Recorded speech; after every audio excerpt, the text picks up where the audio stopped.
ഹരേ കൃഷ്ണ. വിഷ്ണുപ്രീതിയിലൂടെ സായുജ്യം ലഭിക്കാൻ ഏറ്റവും ഉത്തമ മാർഗമാണ് ഏകാദശി വ്രതം.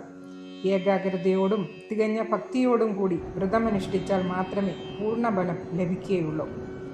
ഏകാദശികളിൽ പരമപവിത്രമായ സ്ഥാനമാണ് സ്വർഗവാതിൽ ഏകാദശി അഥവാ വൈകുണ്ഠ ഏകാദശിക്ക്.